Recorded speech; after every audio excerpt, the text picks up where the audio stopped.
All right, according to this, it's recording. Great. Okay, and I will, using my phone as backup, so it's recording also. So following these order for the Transportation and Park Information Wednesday, May 13th. With all apologies to everyone who's here. Okay, we are starting at 5:30. And there's no one from the public who's available. The agenda had this, after call order, that we would do agenda review first, and the agenda is going to be as soon as we're finished with this introduction, to turn it over to Kim Tremblay, who's the vice chair, but was also chair of the process and planning committee, and she's going to lead us through items 4 and 5 on the agenda. We did tell the people who are from local market that they should be here at 7. So we'll take that up. That might be our last item on the agenda.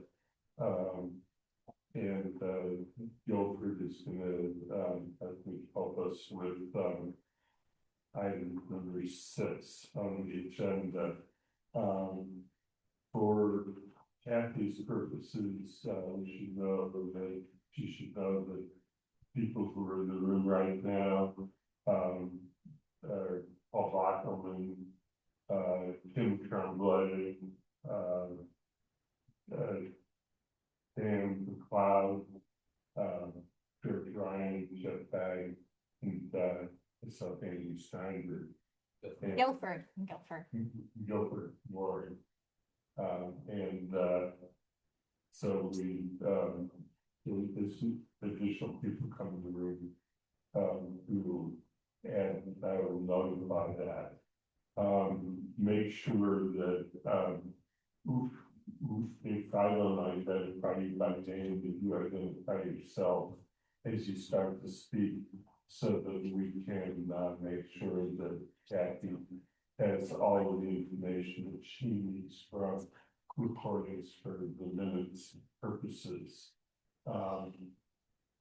So are there any questions? And if not, can we go to Kim? I guess I just have one question. Are we not? Oh, I thought I pushed it. Push. You have to hold Oh, it. I have to hold it. Are we not talking about the Groff Park Mill Lane? It is It under is on there, 6A. but okay, yeah, because we didn't get any. There wasn't in the packet. The plans were not in the packet. They are. Oh, okay. Right. Though they were sent to They all were. members. Okay. Information, so that they are available.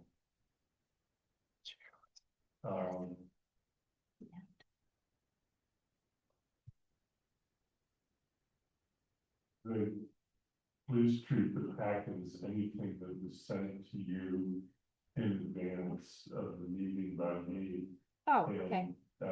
Don't feel like we're excluded to items, because the packet only came today and we weren't able to compare and make sure Got it. everything was there. But let's proceed with those items, and that are items numbers 4 and 5. Sure. Yes, great. So the first item that I forgot exactly the date of our meeting, which was a couple weeks ago. And the first item was actually looking at visiting the TPC website to make sure that it had information that was useful and up to date. And it wasn't shown in the packet, but I mean, it wasn't, there's not information on it here. But, it was our first agenda item. And, we made sure that there are important information that will help us with, guiding our, what do you call it, the prioritization plan, which includes the, bike and pedestrian, if you go to the website, and now it has, the bike and pedestrian plan, which was created in 2019, complete streets, crosswalk design standards, which we made I think the TAC made in 2017. And, also I think it's the latest transportation plan, which is unfortunately from 2015. So, and, you know, certain things have changed since then, but I think the most relevant probably is the location of the new school, right? And all the problems that we'll have in the future. We can just keep thinking about that. So that I felt like we updated that, and luckily we had people there that could help us update it. The second thing, which you can see in the packet, is Kathy really jump-started the designing a page for how we would take suggestions and comments, okay? And I don't think this is live yet, but in here you also have. Yeah, if you scroll down, if you scroll down, Paul, it's at the bottom. There were, so if you see on the first, Keep first page, just keep going down, yeah. It says open go. There, yeah, unfortunately, it's very small. And that is not the first page. There is one, which is unfortunately very small up there, so this. And it will be a portal, and it will be on, what is it? OpenGov, which is where currently what is on, something else through the town is on, uses that portal, yep. And so there will also be a link eventually to this page, to this, on the TPC page to this, .gov site. And the first thing that's on there actually is, you can see we made some changes to what, I mean, Kathy kind of came up with some, you know, had a lot of information on there. And I'm not sure where this originally came from. I did not write that down. But the first thing is to make sure that people are going to the right spot, right? So it's use this page to make suggestions to the Transportation and Parking Commission. Permanent, including these things should be included in this, or belong in this, on this website. These include permanent changes to roads and sidewalks. And we had a bit of a discussion. There were a couple things on here that maybe didn't belong. And I think one that we got rid of was bus schedule changes to the buses, but we don't really, route changes. And that is not something that is a purview of our committee. But, you know, you can go through this, bus stops, additions and deletions. So changes to where those are located. Crosswalks, splitters, speed limits, although I guess that's our purview too, truck limits, etc. And then street amenities such as traffic calming, of course, speed bumps, permanent changes, speed bumps, flashing beacons, other feedback signs. So things like that have happened. I know over the last couple of years, there have been some feedback signs that were in Cushman area, right? We have those. Are they still there? Yeah. Amity Street has them. Mm-hmm. Oh, right, Amity, right. And that was just for people going up the hill. Yeah. Okay. And parking changes, but initially there also was some information on fees or something in here. Obviously that does not belong.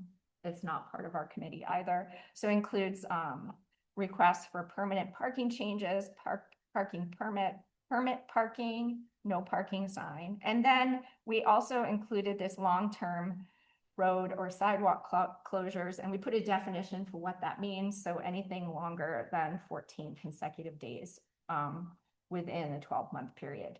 And excluding maintenance and construction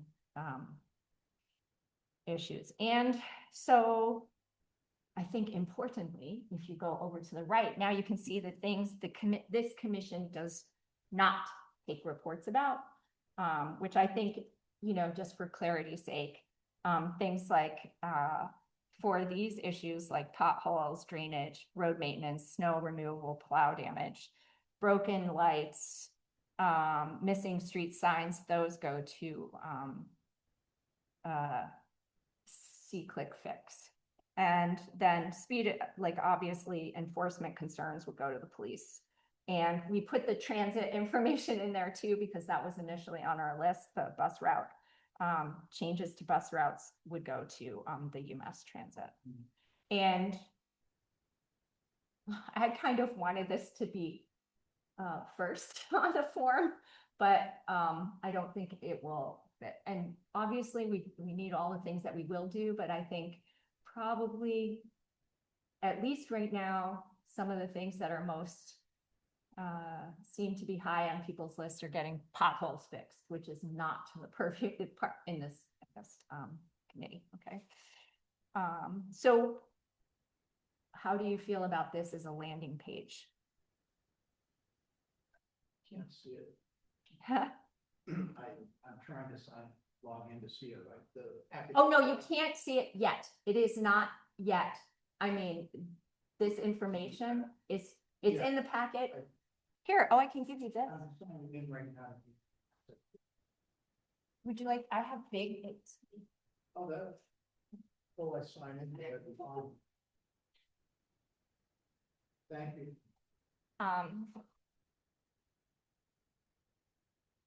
And there was some concern on the committee, right, that we would have a flood of concerns. I wonder if that's the case.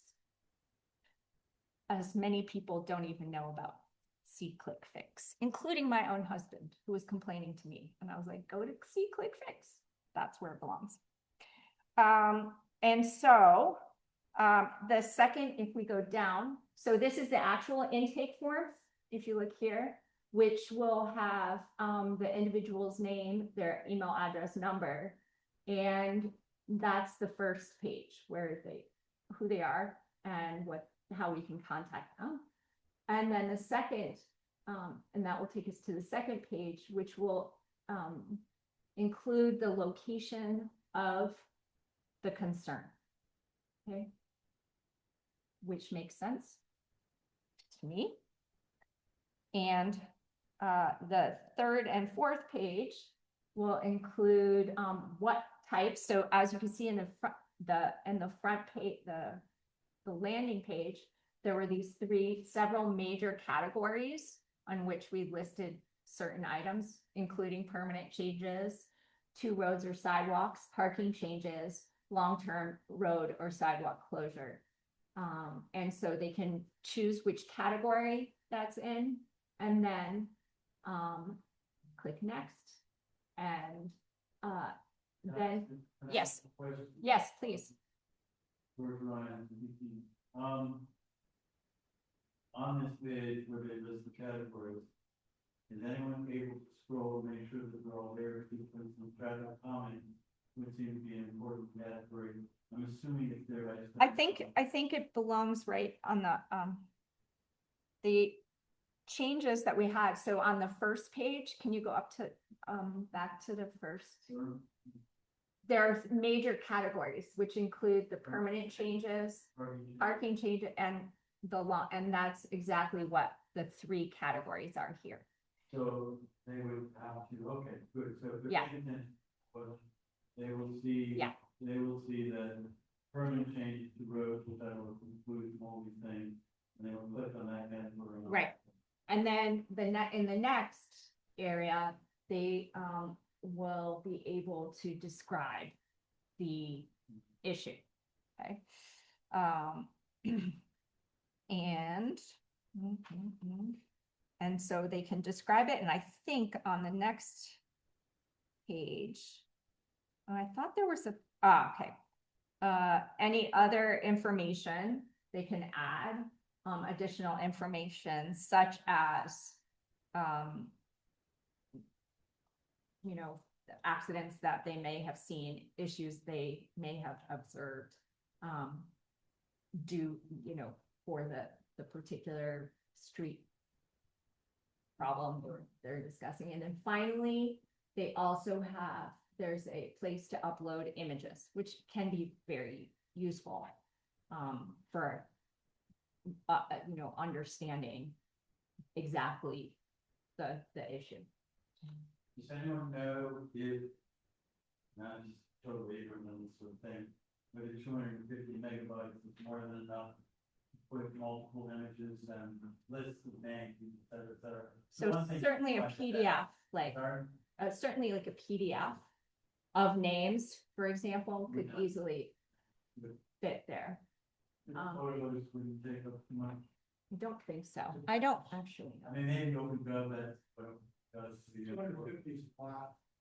250 is a lot. If somebody was doing videos, they might run into issues. I think, yeah, Photos to be okay.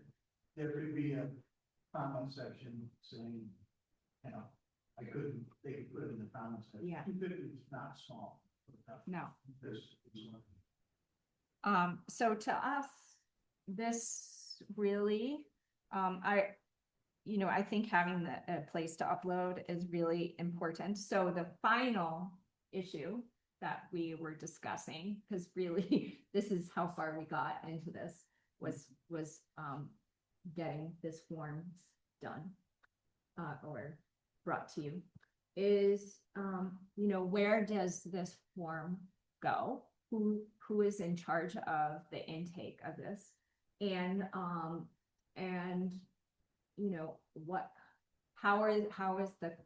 is it acknowledged? Who acknowledges the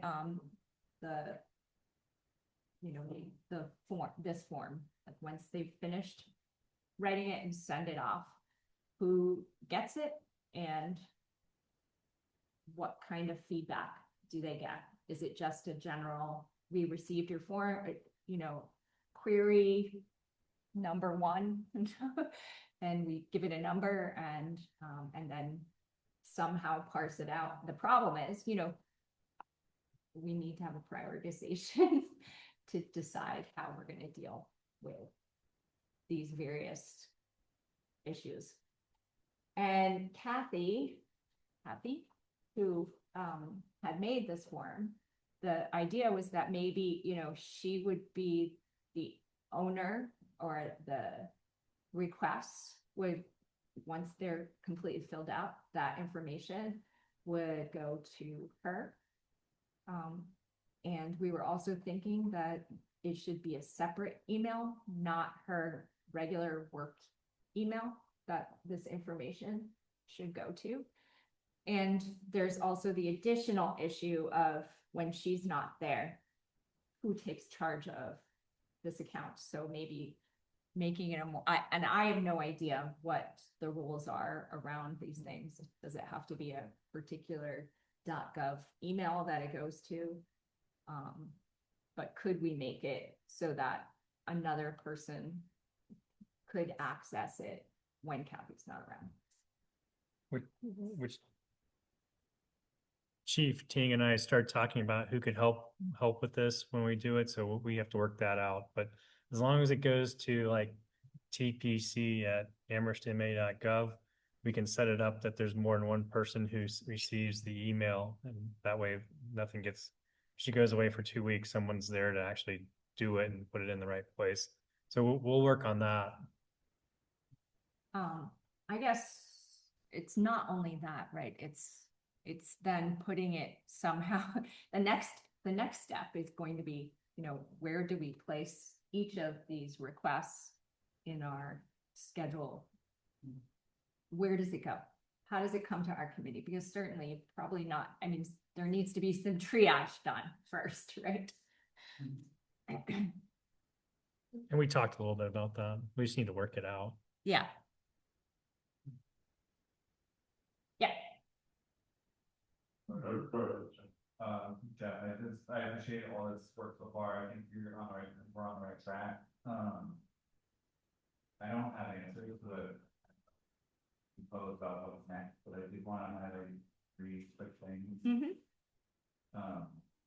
Consider kind of this first landing page idea is that on the existing website for the committee, TPC website. yeah, TPC website, there's a general description of meeting where it describes how the committee meets public and an agenda. Mhm. I think that we need to add a note there to try to alert people that if they arrive to a meeting and use public comment, that the committee will not be able to act on that immediately. I think we just need to be warning, a user of that stage, and then direct them to submit their request or comment to the portal.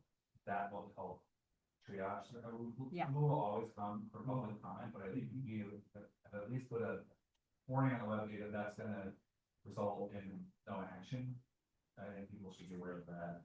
That's a really good point, Um, because I don't think people, most people wouldn't necessarily know that. No, because I think they would feel like they could come here and talk in public comment and get some kind of action, but if they're that, we wanna try to direct them to that portal and submit that way instead of preferred. Number two is just that I like the idea of receiving it and,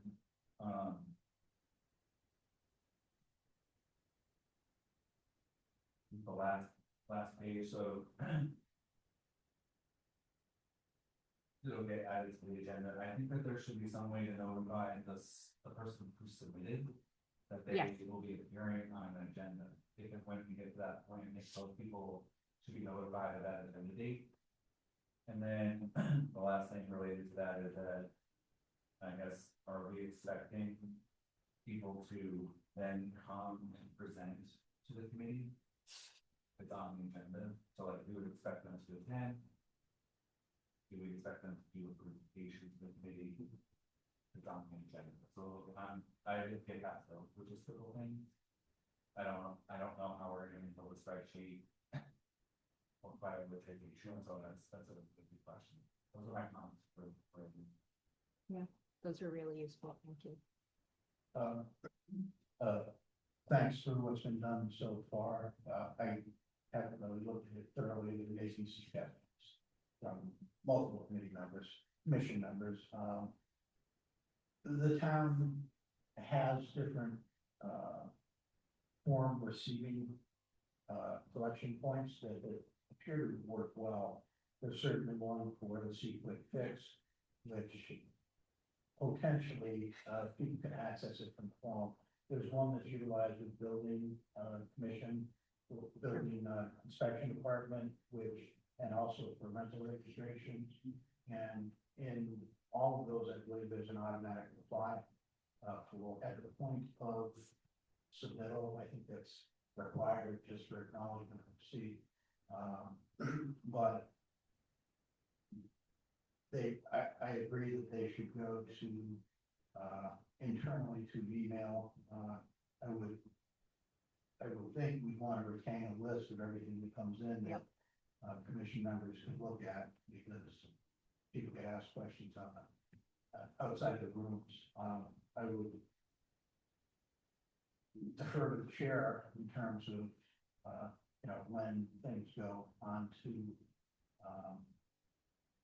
agendas. But I think the receipt form with an automatic reply, acknowledging it is. Yeah. That's what people want to see. They want to know it's been received, and they want to have a document set that put it in this date. In terms of who they go to there after, I guess it's either a TPC pass, it either meets the criteria or it doesn't. And I think that's the first, I assume this has been brought up, but that's the first point. They'll have to be a little triage, but ultimately they'll need to be viewed by, I assume, or would recommend viewed by the chair at a minimum. And I think it would make sense to retain the listing, because we've gotten, you know, we may not get inundated, but on the council, we've gotten about 15 emails for, maybe it's 10 for just 2 different items, so they tend to come in bunches for the same item. Residents, if they get together, they may be a bunch of them that put, I don't know. But those are my immediate thoughts without any analysis regarding time to action. Yeah, I mean, before, when on the TAC, we had a list. I think Guilford had maintained this list of requests, and I'm not sure exactly how they were taken in, but it really was helpful to see the number of times, you know, a certain issue was brought forward, which certainly those kinds of things are, you know, how many requests are made about a particular topic, that could be part of our prioritization as well. Suppose, for Kathy's purposes, personally, just speaking for a few minutes, long ago, said, so I want to note that. Also, I want to note that it is now 5 minutes before 6, and that Risha, just coming to the room and joke for me, so you should know that. I did some things that I would have talked about in separate, but thank you. Yeah, no, you should go ahead. Yeah, no, I was starting with the page on the list of permanent things that we're accepting suggestions on. And you had said early on that UMass Transit really should be giving the things that are related to transit. Bus stop additions or deletions is on that list. And there was something about the bus shelters. So there seemed to be several things that were transit related that, and I just curious to the subcommittee to go through that list again, because I think that there's a problem there, just to make sure that it really is things that are within our ability. Another one is bike share stations. I don't know where we fit into bike share stations as opposed to other people who are working on the bike share program, and whether we have not control on that, because that's a multi-town process, and that's the Stephanie Gifforellis who's working on that. So 2 things on it. One is bike share. Valley Bike is the one to control that. So if they request, it would only be coming from them. And normally we'd have requested that to control the same thing. Bike share station is dependent on funding by the company Valley Bike that would request it. For that buses that actually would go to PVTA. I mean, UMass is the contractor to PVTA, so they take the request for bus routes would go to the Pioneer Valley Transit Authority thing. So I think that's pretty much what they're doing on UMass Transit. UMass Transit runs the bus, they drive the buses, but they don't. Okay, so that is. And I think, but I also think for like bus shelters, when they turn that probably initiate their DPW or you're determining, because it's in a public way. If someone requests a bus shelter, they usually start with the DPW and they can put one there or not.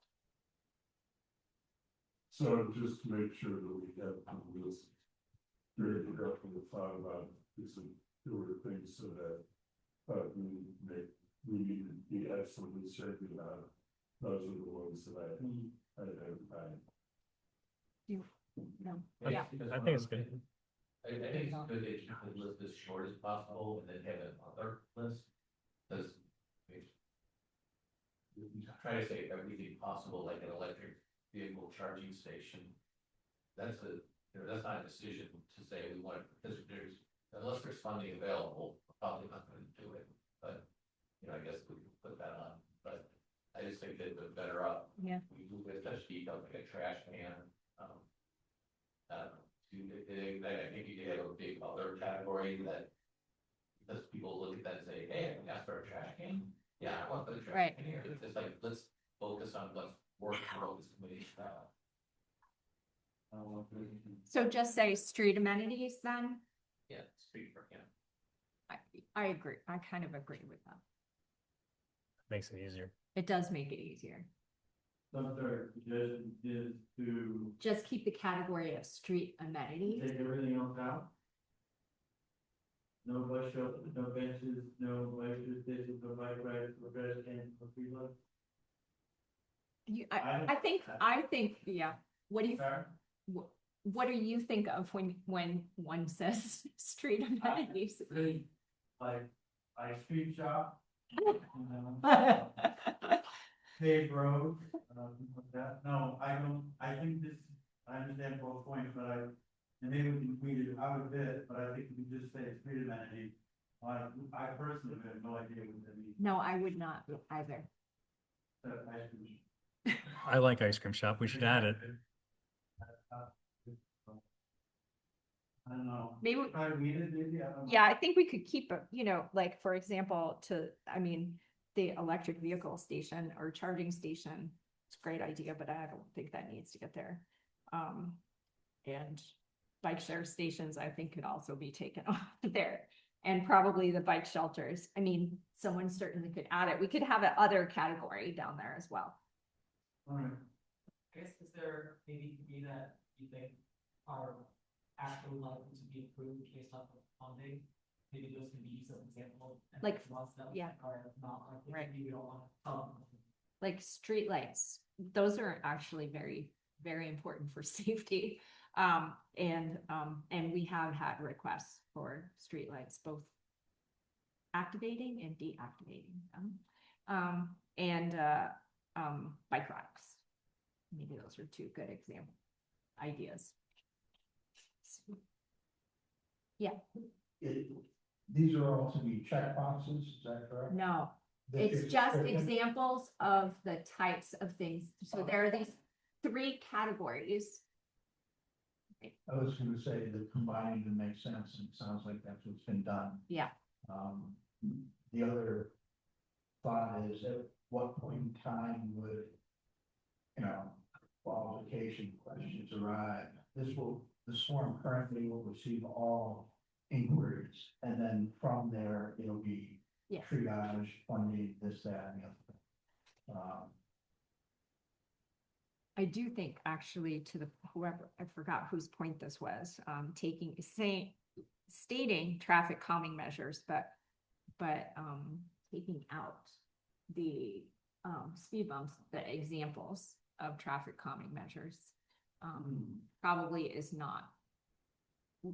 we don't need to have those on there. That simplifies it a bit. Traffic calming? Keep traffic calming, but take out the actual delete speed bumps, wrapping flashing beacons, because it really depends. Actually, though, the addition of those really depends on the location anyway. So, I guess this is Joe. I guess I would throw out a contrary to all this is that this is just information on the webpage. And the attempt to educate people, the opportunity to educate people about some of what this means. I'm with George that street amenities is too vague by itself. Yeah. I think a layperson will not know what that is. So I would be more inclined to leave the list being robust as examples. They are forced to then call their proposal in the next. yeah, okay, Yeah. The drop down Sure. menu gets concise back to the three main categories, and then I have to explain what I'm talking about. I think if we're too big, we might actually make it worse. Type of inquiry that we actually get that are not really relevant. Sure. So I would just argue that this is pretty good. Reference point for people, and I think all those terms likely appear somewhere in the documents that we're preparing and loading up on the website too, so it's just, I think it's a opportunity to give people a little bit of orientation. That's the thing that we, Sure. Do we consider all the items under the list to in fact be permanent changes? Speed and the amenities, are they classified as such? Speed limits and things along those lines? I think we are. This is Guilford Mooring. If you make a speed limit change, you're not going to be able to go change it readily. There's a process for doing it. Once you change it, it's changed until you do the process again. For that's pretty much a permanent change. Amenities, that's most of the amenities you have to actually install something to put it in. So once you install it, it'll be there until you decide to take it out. So I think it is a change. It's pretty permanent. I mean, you can decide quickly to take an amenity out. That's easier than speed limits. Makes sense.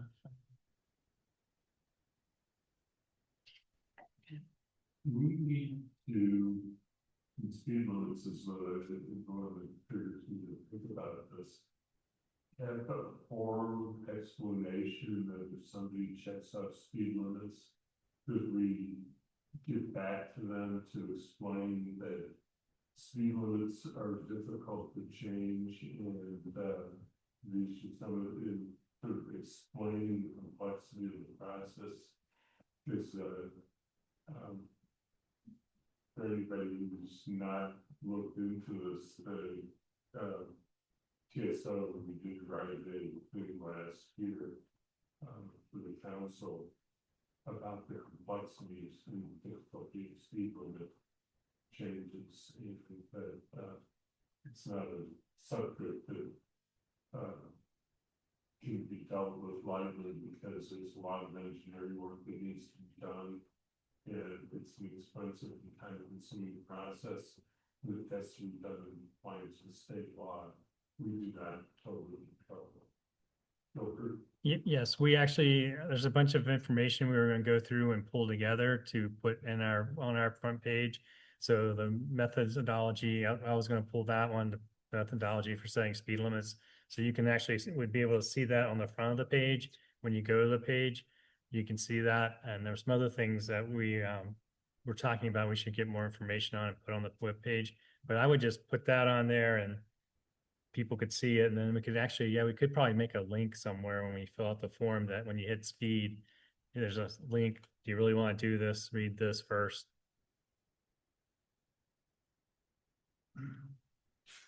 Yes. Follow up to your question, that's it occurred to me that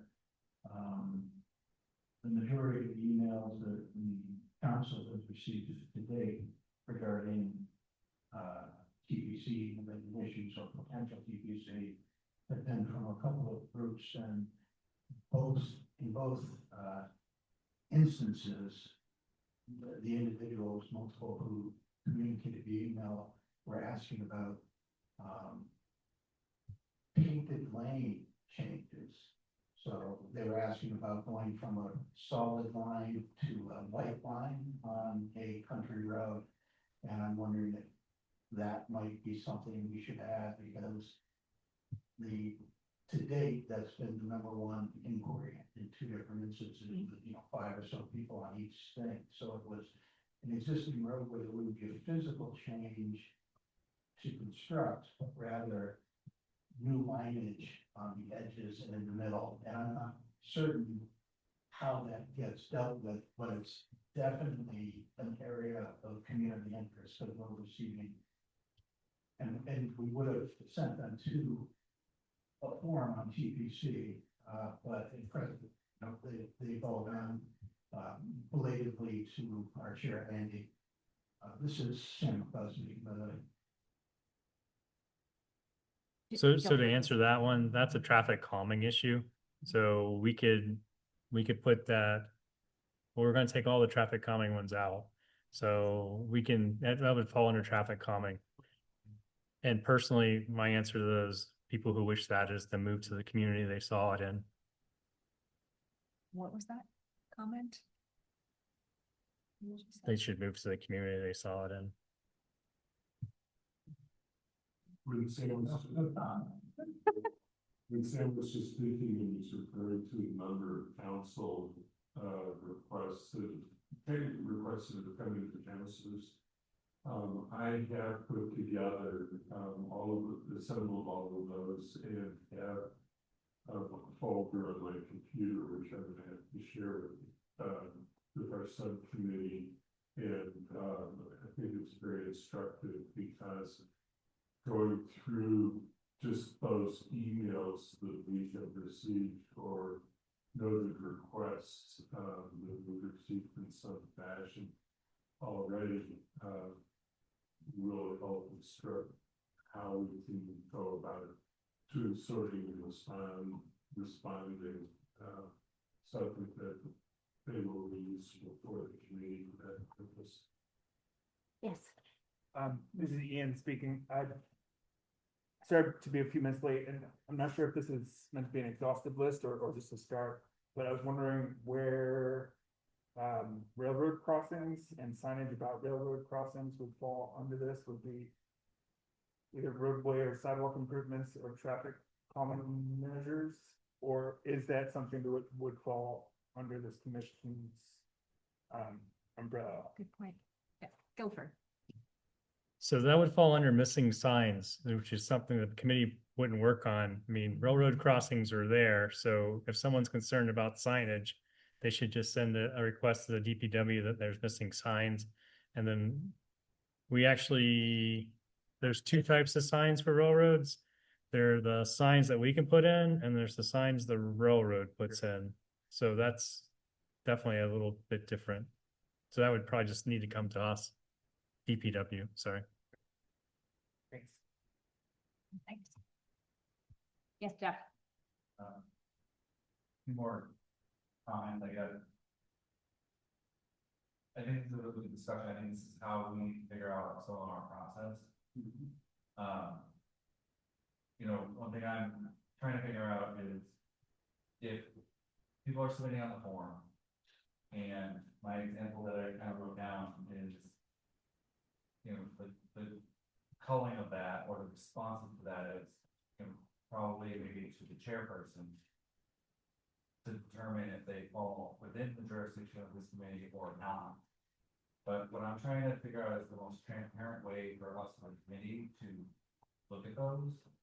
And I think we, as a group, probably need to review them in a meeting to understand what's happening. Otherwise, we're gonna have one person behind the scenes determining certain things. So my example was that, the chair reports at a meeting that we've received 10 requests since the last meeting. 4 have been determined to be under another program.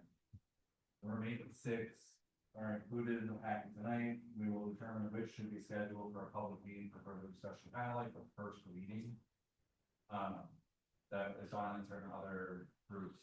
I'm just wondering, if there's a way for the committee to get a list of the things submitted so that we can group prioritize them. I'm concerned about someone prioritizing them outside of the meeting and not ever getting to the committee. So I'm just trying to think through how this would work. If we get 10 emails over the course of a month, and then that gets reported to the committee, we would then make a decision to hold a public meeting on certain items. That's just one example. And then the other thing I just wanted to say quickly was that we also need to find a way that the number of emails for one subject should not be the extra weight. So if this is a request for line striping on Hotline Lane, it's gonna be like one request is enough to get it from the committee for discussion. You have to be careful that we don't create a situation where people feel like they need to send 20 emails to the week to the committee. It's just like, it's one request that maybe we receive. We don't want to get 25 people submitting for the same project to try to express the like amplify it, so I'm just kind of airing out some of my initial reactions to it. Yes. Yeah, I like your idea, Jeff, regarding, enabling commission members to see a list of what's been submitted. I'm not certain about bringing all requests, to a meeting, in that there's apt to be some form of prioritization in advance of that. That might need to occur, whether it be, this particular request doesn't meet the readiness or the funding criteria, or maybe there are some safety issues where there's been a few accidents, and the question is, how might those be prioritized? And viewed by, able to be viewed with the list of what's come in, but how might they be prioritized for a presentation to the committee as an agenda item? And I'm uncertain that this is just my own free thought. If we want to have everyone come before the committee for adjudication, unless you know, I have to think that one through, or we would have to think it through. My guess would be it would be a chair decision to what to put on the agenda. Yes, Guilford. I agree. There should be a list that we can all see what's come in as request. As we go along, we'll find that some of these things we want more information on, like the request for line painting. I imagine that that's going to want to go to police and planning, because it's a big thing out in the East Coast what they're talking about doing, and then Public Works to talk about how it affects those three things. So that would be information you'd want to have before you had the discussion. So you wouldn't want to talk about that immediately after you receive the request. You'd probably want to get the staff to give you what's going on in the bigger, wider world. So in my writing, there would be a list, and then some of the things that would be automatically go and you need more information on, and then they would come back and you'd have that information. And then the other comment is like, everyone who has done traffic calming, and every traffic calming program just about that's been put in place in most communities, they moved away from the one person makes a request for traffic calming. One person can make a request, but then they always want more than one person to be agreeing in the neighborhood that traffic calming is what the neighborhood wants. A lot of communities went off traffic calming. One person would say, I want a speed bump in front of my house because my kids play out here. But then the whole neighborhood says, no, there's no need for a speed bump there. It's just ridiculous. As we go through this, we'll see these things come up, and then we'll see the history of some of the things, because other people have done almost everything we've done or are trying to do here. We'll have some insights on what happened and what worked and didn't. But we do need a list that everyone can see what came in, just so we know, and everyone who submits something can see that their item is on a list, because everybody wants to be on the list. So, envision us making real progress in terms of a process. We may not make progress in terms of everything getting done, but the fact that the discussion is centralizing location, I think, in the long term will be appreciated by a committee member. So this list that everyone sees, I agree, but I don't want that list edited before we see it.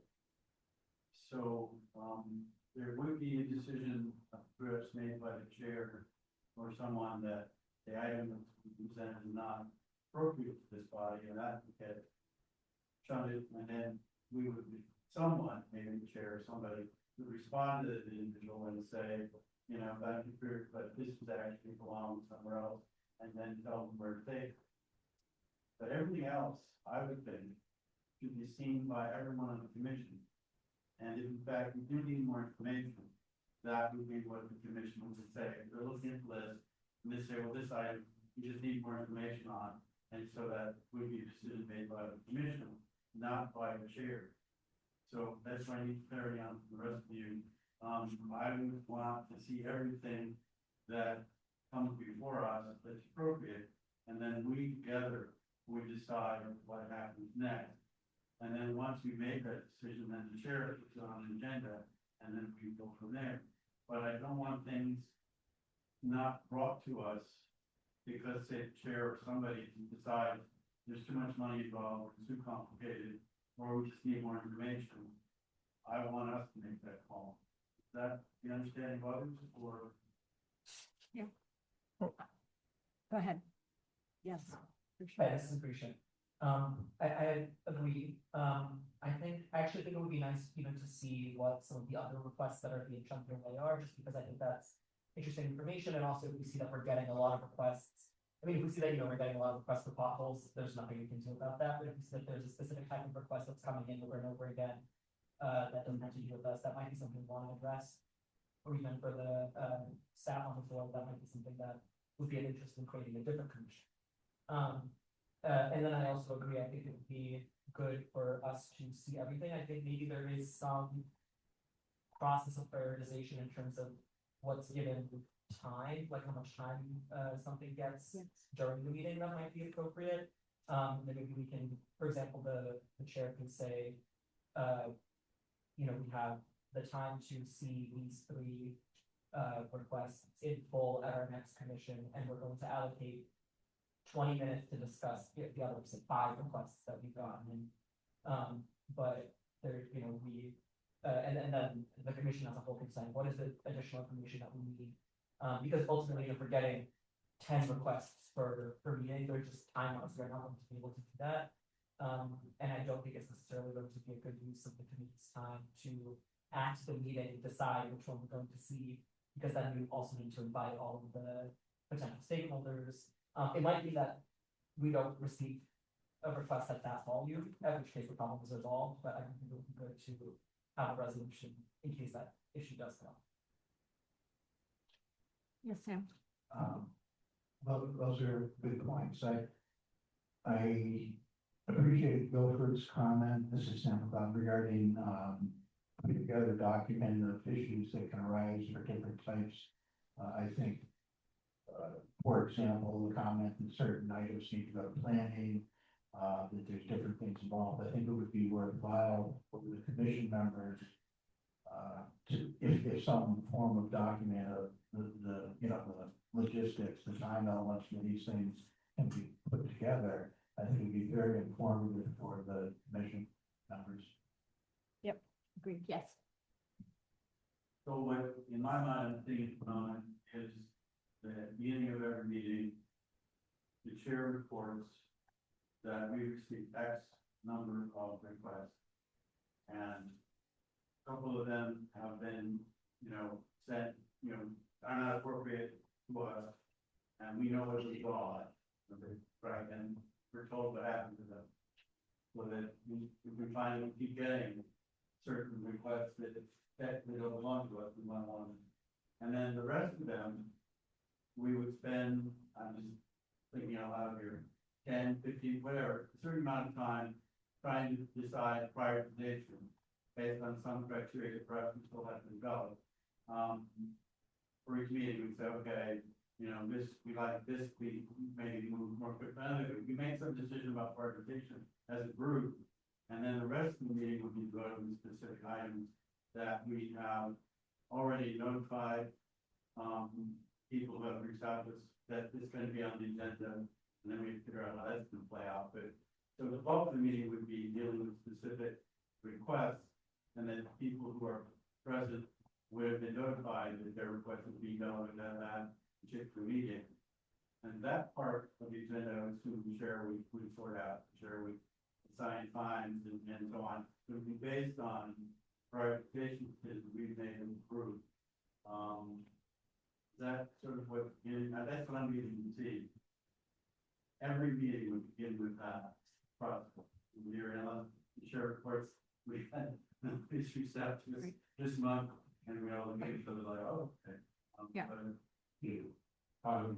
How's George, who's just speaking, and I guess that what I would encourage you to think about, and the way I'm looking at it, is that there's an initial screening which is things that don't belong to the commission at all. And, somebody who used the word potholes a few minutes ago.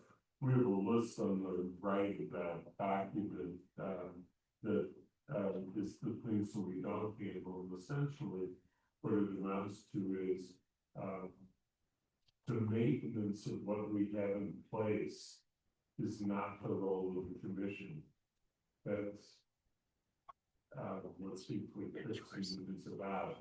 And, we're about changes to roads and sidewalks, not maintenance. And so if it is a maintenance issue, that is the one that probably should be just, a form notice that you're in the wrong place. But anything else, it sounds like what at least, the commission wants to know that they came in, and I think that's appropriate. We don't know the volume we're gonna have to adapt the procedure as we go along, when we get a better sense of volume that it's gonna come. If it turns out to be very large,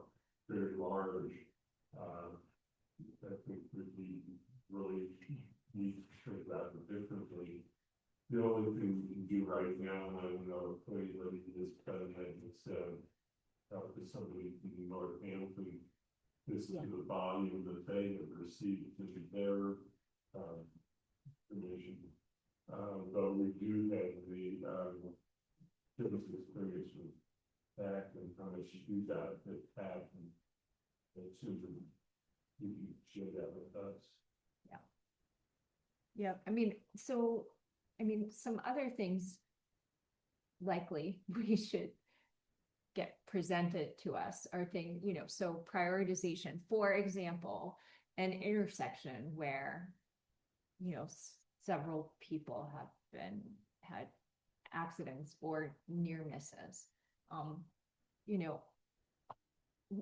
So in that case, we might get police reports and have information, so towards prioritization, information on dangerous intersections, or, for example, another kind of thing that had come before the TAC, right, was the lots of people using the road between the roundabout at UMass and where HOT is in North Amherst. What's that intersection called? On Pine Street, the intersection. Meadow. Yeah.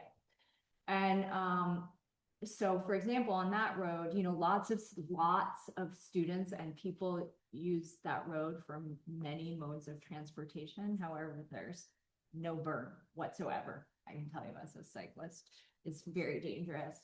And so we got information on, the number of accidents and or near misses there. We also had a lot of information on the use of that roadway. And, that really drives issues pertaining to safe alternative forms of transportation on that road. And eventually we now have some beautiful 10-foot, I don't know. That was gorgeous. It's Sidewalk? finally done. Yay. I don't know how many of you have seen this. But now they're safe, now that you can safely bike on those and walk on those sidewalks. What street? It's North Pleasant North- Street. Between UMass and North Amherst intersection, that light. Got it. It's And it's really amazing, but that was a lot of planning and a lot beforehand and a lot of information that was used to kind of finally get that project boosted up, to the top of the list and getting it complete.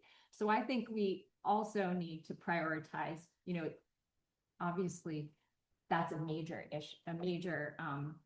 permanent change. And probably we won't be getting a lot of those types of requests, but, it was, Dilbert just said we will. But those are the types, so it's not going to just be intake is gonna be planning, kind of getting information from the police, from, you know, we did a lot of, walks along, group walks where we invited public to kind of document issues on those streets, you know, so I think of this as more, proactive, some proactive stuff on our part as well. Christian. This is Trisha again.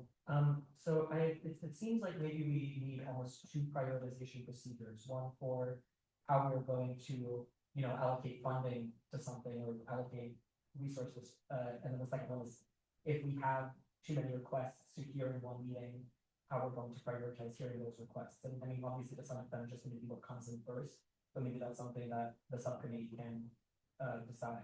The other thing is obviously, you know, if we receive a request, and someone says, I think that there should be such and such a thing here, there's going to be certain amounts of information that we're going to need before we're able to make an informed decision about that. So I wonder if also maybe it makes sense for us to come up with a list of either reports or types of evidence we can ask for, whether that be, you know, to ask to see if there's been any police reports about traffic related incidents in the relevant area, or I don't know if there's anything that Department of Public Works collects on that, or even for the person who submitted the request, if we could reach out to them and say, please provide us with you know, a photo of such and such a thing, and then that way if we have that information, ideally before the first meeting, we actually go into the first discussion with some sort of knowledge. And then sort of after that, the commission can decide what we want further follow-up knowledge. But it might make sense for us to have some sort of very basic amount of information that we decide we need before something comes to discussion. That we, you know, we'll do put forward our best effort to get before the very first discussion. Go first. I like the way you said that, because basically we're using prioritization. People are using it differently. I've been doing this for a while, so when I say prioritization, I mean the final plan of what we're going to do. What I'm hearing is from other members is prioritization is how you take and handle the issues that are brought to you. So I just kind of put that together. We're talking about two separate things really, but we're using the same word. So we're kind of going around the circle around it because we're using the same word. So we need like a prioritization for our request. And then we need to develop an action plan at the end on what we're going to do. And that's kind of how I see this thing's flowing. So how we gather information on our prioritization. And then once we decide what we're going to do with that, then we develop our action plan to address things. Is that kind of what we're saying? Because that's kind of what I'm hearing.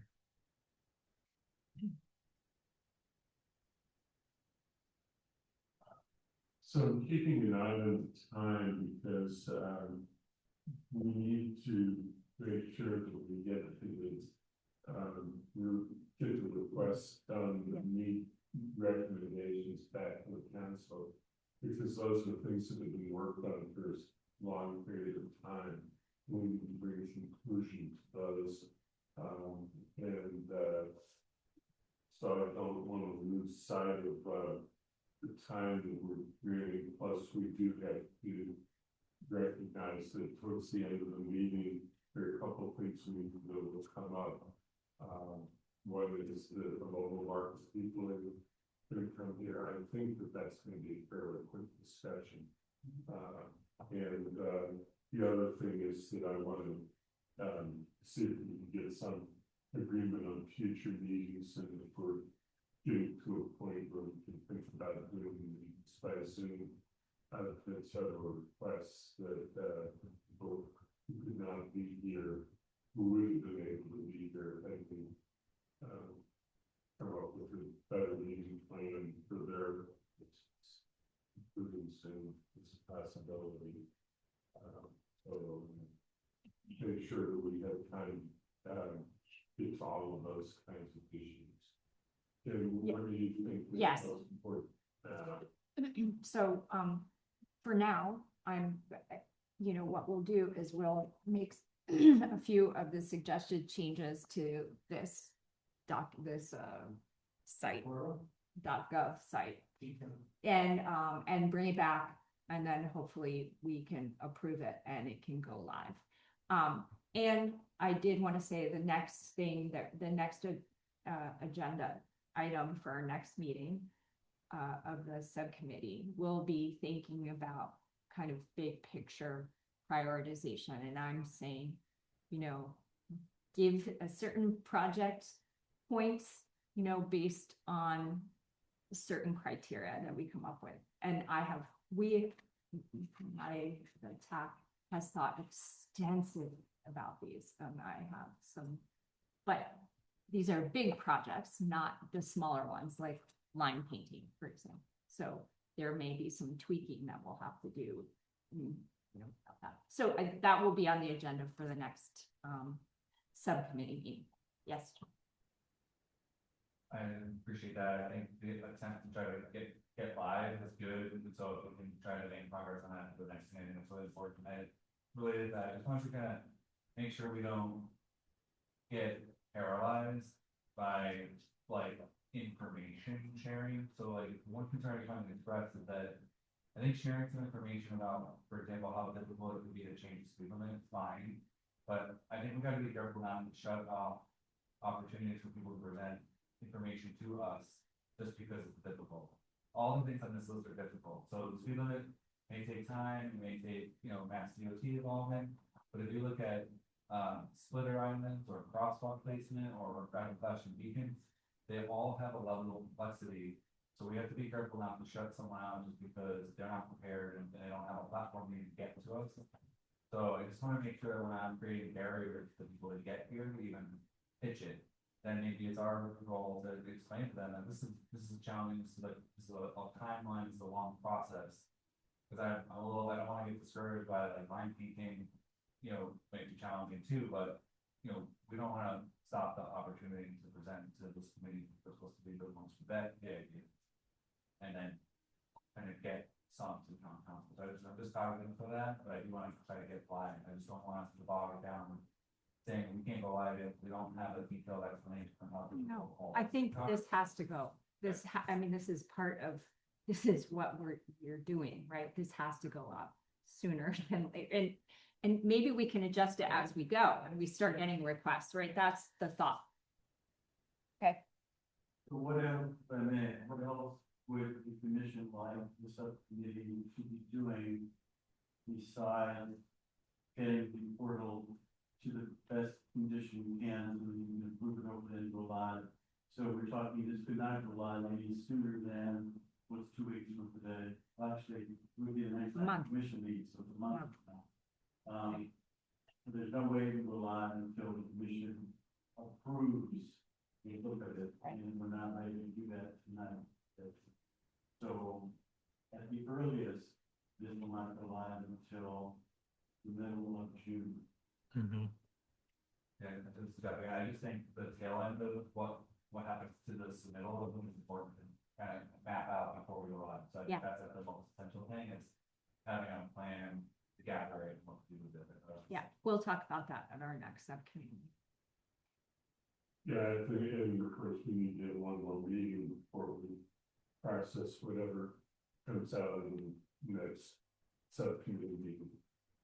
And, Do you want the subcommittee to find again, to consider anything else? Do you want them to bring you some sort of preliminary set of prioritization elements? Do you want the subcommittee to envision what a possible meeting might look like, going forward? You've already begun to imagine, though I'm not saying anyone agrees with this, but imagine that a meeting will always begin with a review of submissions. And then what would follow would be a discussion and prioritization of what we just received. And so on. Do you want us to sort of get something like that out? Do you want to do that with the commission to discuss in the same meeting? Do you want to list the prioritization ideas? Or how we would have a discussion? Or do you think that just based on our own experience and knowledge, we can probably sort that. Without necessarily a list of any, what else, if anything, do you want from the?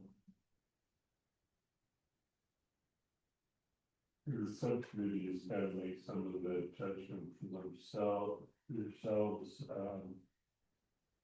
We have to recognize, as I said a moment ago, that, we don't know the volume yet that's coming from in. And, the amount of time we have to spend on any single task, if you be dependent on the answer to that question. If you know, there's going to be discussion of each request, and there are, 10 requests that come in for every meeting, that's going to be a lot of time. Do we want to spend that much time on it? It turns out that there's only 1 or 2 requests that come in for meeting. Then spending a few minutes on each one, so that we're all familiar with what they are, and how they shake out. Might be easier. So it is something that we're gonna start with and do the best we can and learn as we go.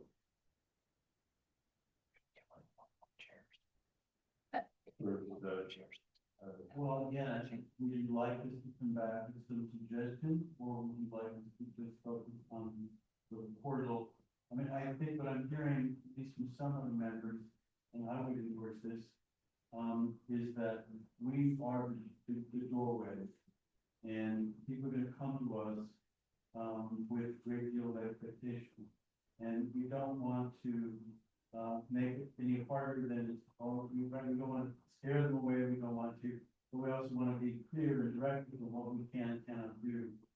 So we get a lot of submissions at the end of the month. How important is it to us that, I mean, they will get an automatic response, which is generated by the computer saying, we've received your submission, thank you very much.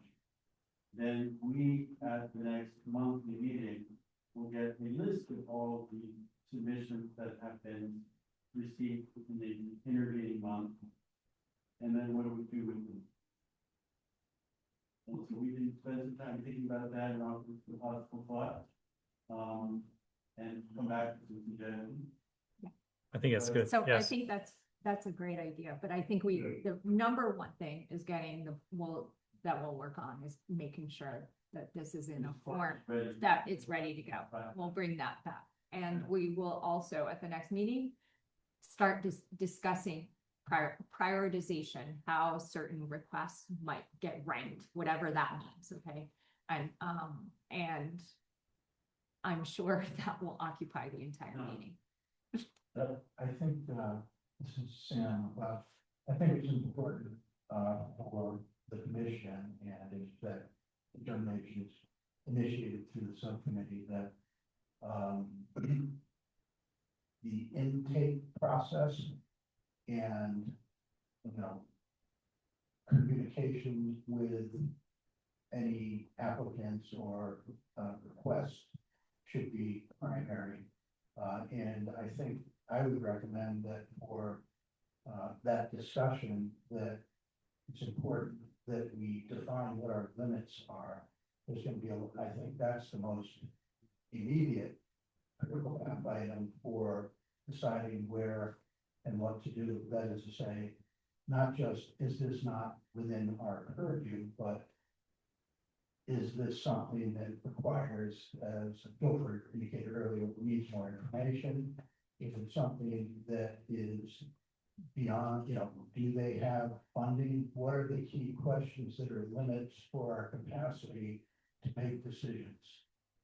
And then subsequent to that would be, some form of how we want to prioritize them. But I think early on, there can be a step in that process of what do we need to know, and what must any particular application achieve for us to be able to adjudicate it. Large projects, I assume we're not initiating the spending on these. I could be wrong. That's a more proactive. But the other thought that came to my mind in terms of rating and prioritization is that, and some of this occurred with the CPA for years, we would rank things, but we always recognize the need for the individuals to ultimately make their own determinations on prioritization as opposed to a formula. Yeah. Because there'll be nuances in any decision, but the gathering of the information is crucial, such as, and the ones that I wrote down before I came here, in terms of limits and or priorities, the two that jumped to my mind were funding and safety. Those are the. Great. Maybe we should get onto the other work we need to do on this committee. Yes, and, right, maybe it would make sense to have, Guilford explain to us, a little bit about the history of, the mill lane, sidewalk, and what is really being requested. It's, I don't think it's a complex topic, but I'm gonna share mine, okay? Yeah,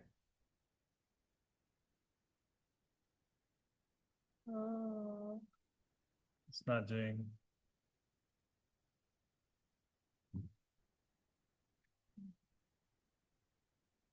Oh, it's not showing up.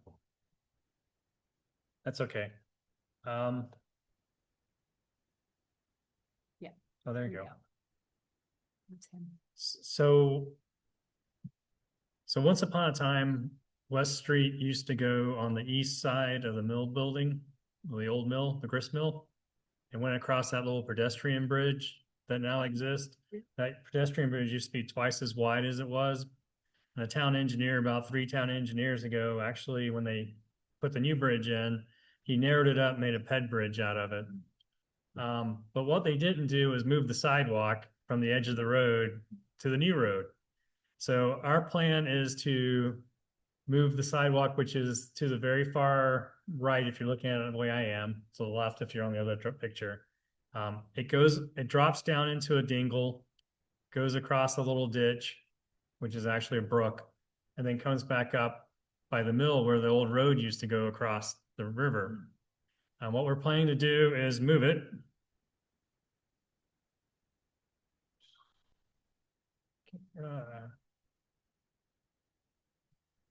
Can you scroll it down? Yeah, that's it.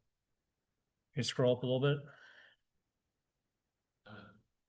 Oh, huh, okay, I guess I did it. good. That's me. All right, this is good enough. So what we're doing is we're moving it from the dingle. We're gonna put the sidewalk right next to the road. We have a bunch of extra shoulder there. We're gonna take away the paved shoulder and make that sidewalk, put a little grass belt between the two, and then run the sidewalk along the side of the road. The changes we're proposing, which fall under our purview, is permanent change to the sidewalk. And then we're also going to put in 2 RFBs at the crosswalk crossing between the bus stop. So those are that's at the very top. So we're moving it from the right side of the picture to the left. Yeah. So that's all we're doing. I'm realigning it. It goes up to before Dennis Drive, it ends prior to Dennis Drive. It comes back to the old layout around that house. You can see the house at the bottom is where it comes back together and gets back on the old alignment. Probably a quarter mile away. Oh, the distance.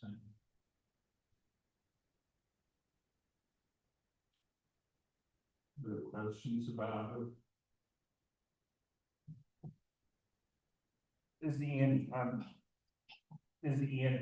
We had a couple of questions at the Commission for Persons with Disability. The first one, will the area where you're walking, I guess the sidewalk, be wider and closer to the road? So that's adjacent to the roadway and safe. Yes, the sidewalk will be adjacent to the roadway. There will be a bit of a grass belt in between. And then it will be wider. We typically, we don't make a sidewalk now that's less than 4 feet wide. So the existing sidewalk, I think is like 3, and we go with 4 for everything because that's the narrowest piece of equipment we can buy.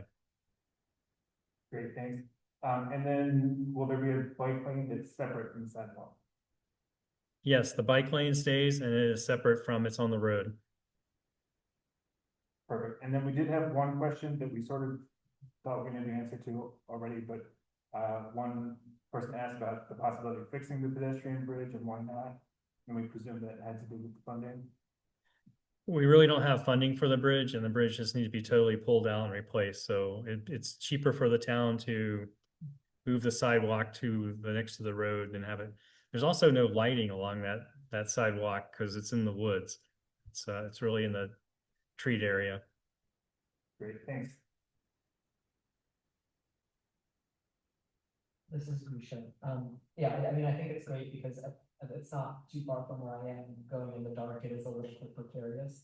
The only thing I would say, and I do think it's actually a very nice sort of walk in the sense of, you know, you see the river, especially like in summer, there's all these fireflies. And I'm not saying that that should be the sort of defining factor, but I guess is there, or you know, what will the sort of view be? Is there any thought given to the sort of just like experience of the pleasantness of walking there? From the new sidewalk, Yeah, you'll look off to the woods to the right. We're going to let the meadow just come back and take over itself and be a meadow again. We're going to kind of stop mowing it and only mow it once. I think we mow it 3 or 4 times a year now. We'll probably just let it become a meadow again and then leave it like that. that was the next. I had a question on funding. I believe I read that, there's gonna be an application for, grant for this one, or is that the North, Pleasant? This funding for this one's coming out of already authorized money for sidewalk improvements. So, 2 questions, and first is probably on me, but, where was this?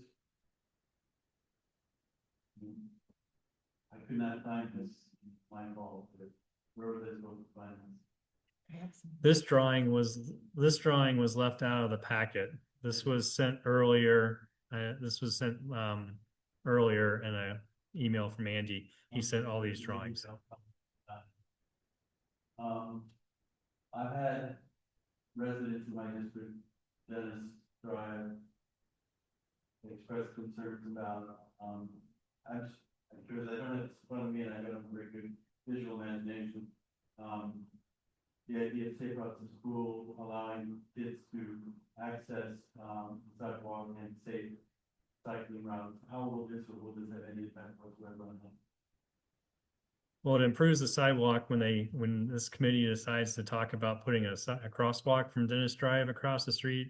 They'll come to this new sidewalk. But if they're going to Crocker Farm, they will walk away from the new sidewalk. So it won't be that much help for them.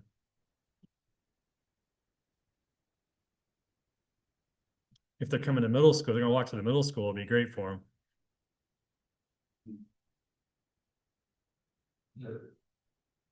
Friendly, this is Jack, friendly question, but something that I think I will try to be asking of all applicants coming. But is this identified in any existing plan document? You know, I haven't dived into the existing plans that we're planning to post on the website, but is this fall into any of those categories of previously identified comments? This originally was part of the project that took a sidewalk from the Boulders and that neighborhood and was improving the access to Groff Park. So it was part of a larger project of community development block grant project to make improvements to getting to the park. How do we got into Groff Park? Yes, it's at the top. So you go over the vehicle bridge. I actually know, but. No, right there. So this is, you come from the south, you walk up to Mill Lane, you make a right, and then you connect to the new sidewalk to Croft Park. Thank you. So at least in part, this has been something the TAC talked a lot about for many years, because that community that, and the boulders back there, previously there was no connection to Groff Park, and the splash pad was going in there, and, there are lots of people trying to, so this improves things. So, it improves the connections between like hubs with a lot of density of people as well. So in my mind, this, rises to the top of like, the kinds of things that connect hubs and serves a lot of people. Yeah, I appreciate that. Yeah, I think like the same point, like as we go through the next level of exercise about prioritizing projects, I do think like connectivity, and the ability to serve a wide range of folks is important to me. So I think kind of adding those types of things to the context of our future discussion. Good. Yeah. Joe, you mentioned that this is coming from our authorized funds. Do you know approximately what the volume of those funds that would be utilized for this project is? Approximate estimate? The estimate of this work is about 150,000. Oh, okay.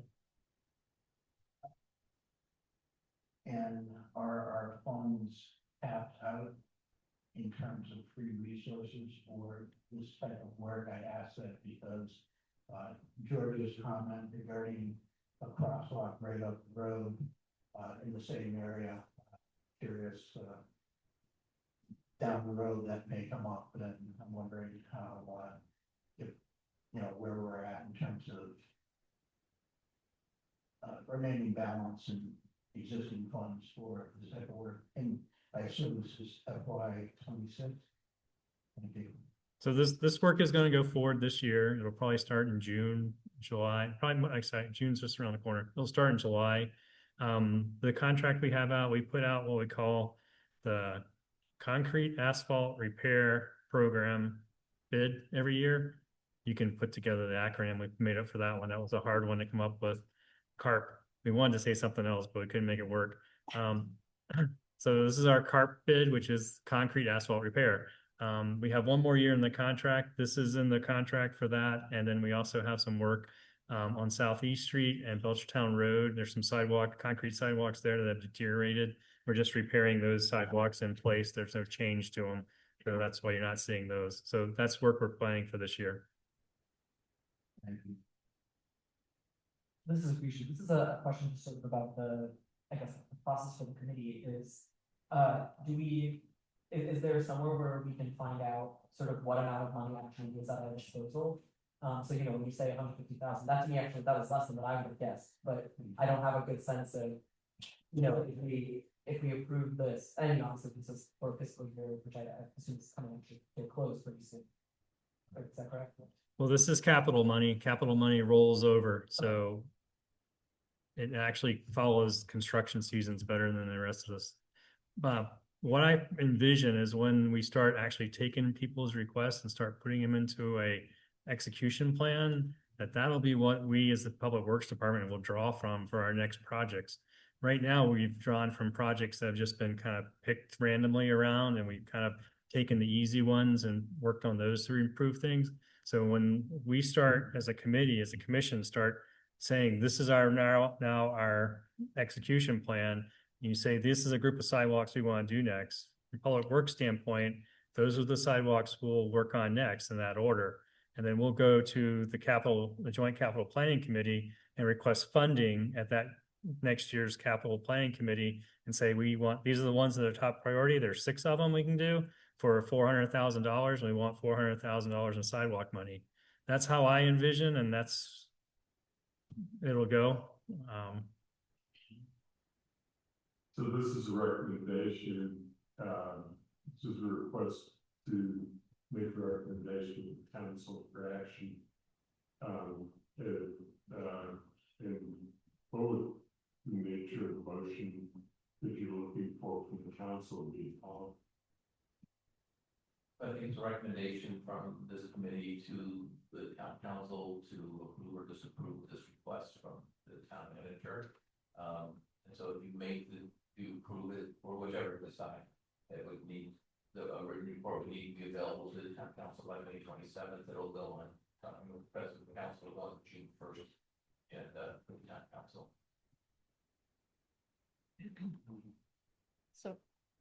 So should one of us make a motion? Is that how that works? Would that include any discussion of the condition? No, this is just approving a change in the public land. Thank you. So I make a motion that we approve the TPC approves this request. Is Ian, I've got a motion.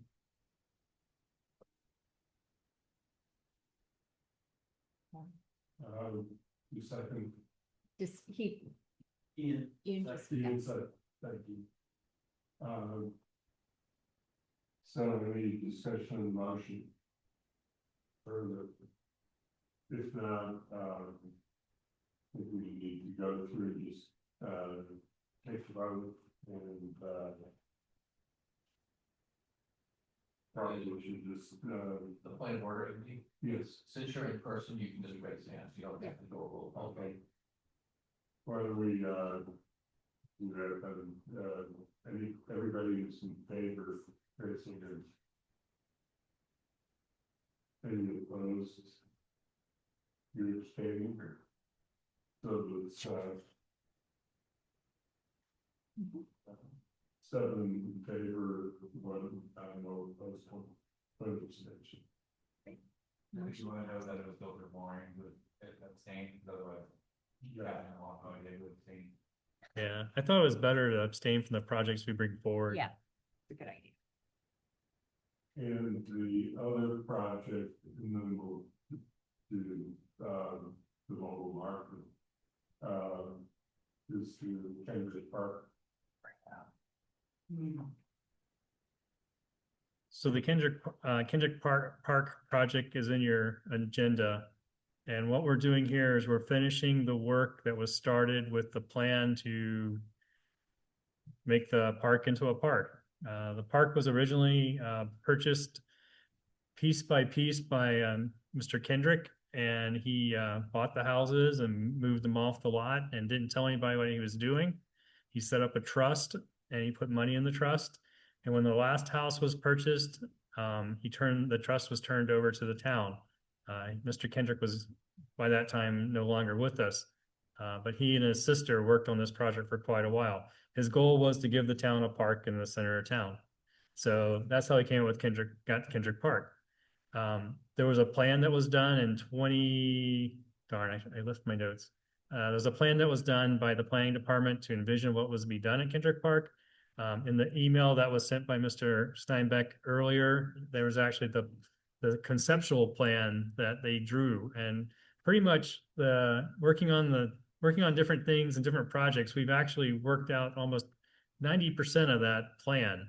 We have the big open field at the top of Kendrick Park. We have the playground in the middle. The only thing we haven't done is what to do in this southern corner. The southern corner was supposed to be a sort of market area for a market type thing and for people to gather and so forth.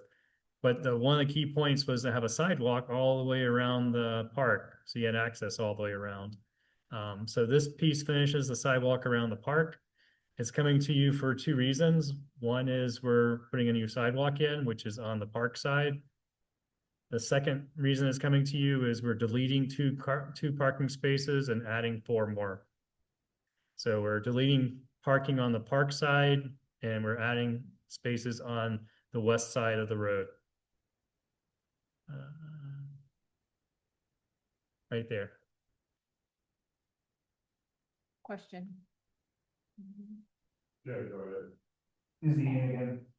Question from our commission was, what's the net impact on handicap parking spots, if there is one?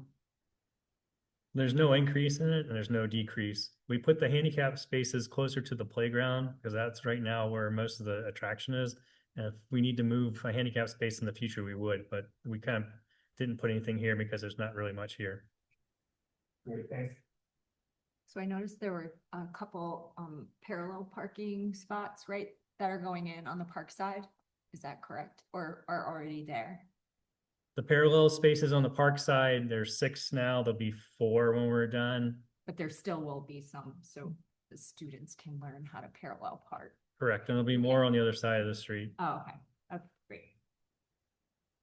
So these parking changes are entirely on North Pleasant Street, not on the side that goes by, Garcia's and all that. This is entirely on North Pleasant Street. Reason for the parking changes was just, what was the reason to add more spaces? We try to like to add more spaces when we can. We had to take 2 spaces out on the park side to make it a sidewalk to go around that large tree. That's that bump in the middle of the plan that goes around the large sycamore tree there. We took 2 spaces out to give that tree more room because trees need more room. And then we put it more across the street. Will these also be wide sidewalks similar to what we described for West Street? Or will these be at a different dimension? These we call wide sidewalks, the 8-foot sidewalks. These are gonna be 4-foot sidewalks, which is our new standard, not on the west side of the road, they're 3 feet right now, so it'll be 4 feet. So they'll get wider by a foot. A great place of wider sidewalks, maybe 4 feet. That does take care of the concerns that we like with them. Yes, thanks.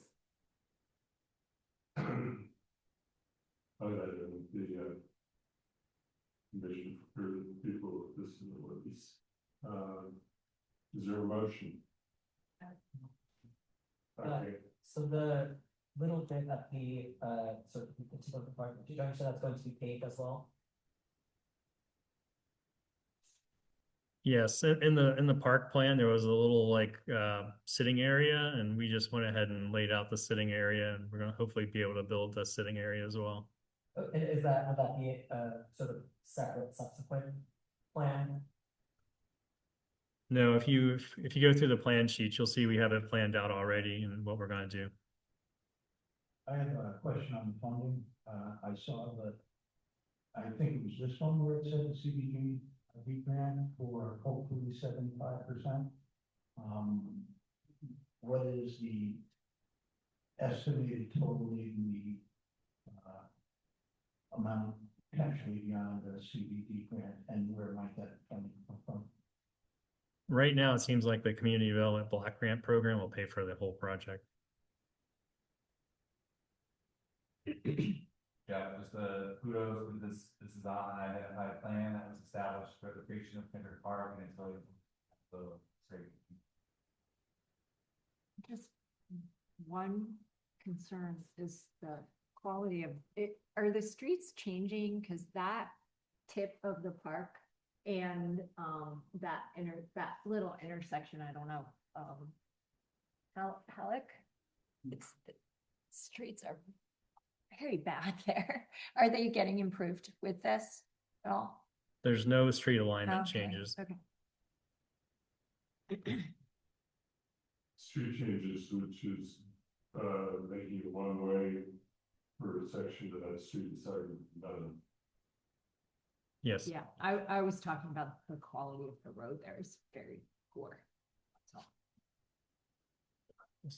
all. Other questions? It's a mess.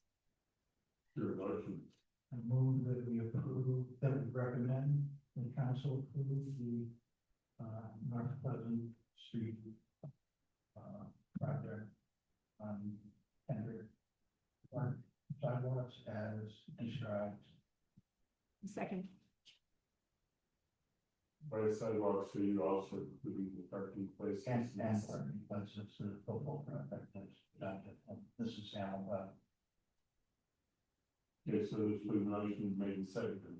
Any further discussion on the motion? If not, everybody who's in favor, raise hands. Anybody who opposed, abstention? So it's same vote, 7-1, with 1 abstention, which is due to the planning board. So the other item that needs some discussion. This was a request that came, that we do some kind of that we approve the plan is presented by the mobile market.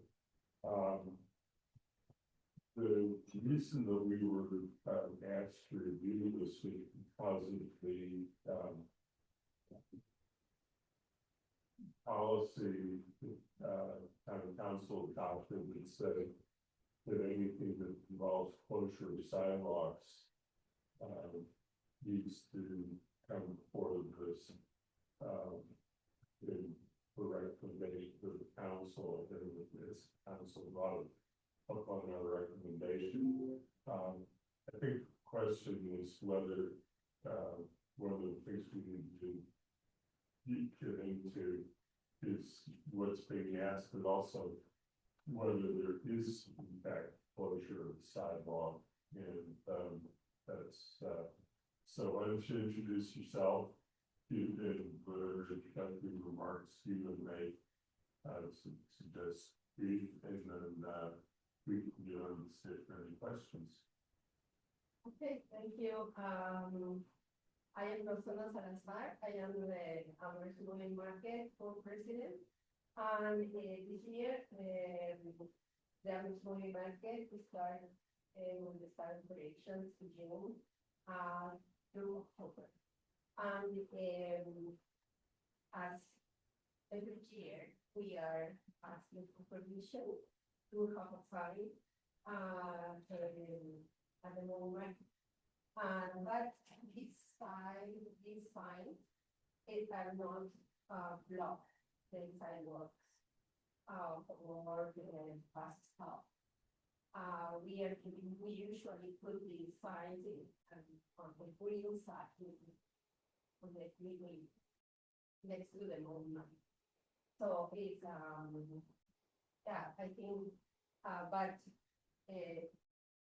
we are setting is to be sure that we will not it's like While I was reading this proposal, I just had a question, because is the mobile market a like a food pantry kind of? Is it free? Or is it yeah, the mobile market, we sell the vegetables. you sell? Taxes, but also we distribute free shares to families that are in low-income. And last year we given more than 70 shares to families that is $20 every week for 21 weeks. Right. Yeah, so we are working with grants. Cool. And every year we are facing. That's awesome. So are most people getting to the market? Are they walking there from these? That's why they're set up in these central locations. Yeah, yes. Okay. We are next to the complex apartment, Yeah. or inside the complex apartment. We are right now, we work in different places in these things 2020 that we started. Right. At that time we started operations. So now we are at University Village, next to the bus stop or behind the bus stop, and also in Columbia Village that is close to the Route 9. The bus stop that is close to the Route 9, and it is Hadley Road also next to the behind the bus stop at the bicycle station. Thank you. So are there any questions? What kind of sign is it? How big is It's it? a sandwich board. Pardon? It's a sandwich board. Oh, okay. It's little. I understand. Yeah, we use a 4, but if So you will, So now we have one, we are, so will you leave a sandwich board each time you arrive? Or would it stay there? no, it's not the same there, yeah. Thank you. And we could, when we arrive and take it every.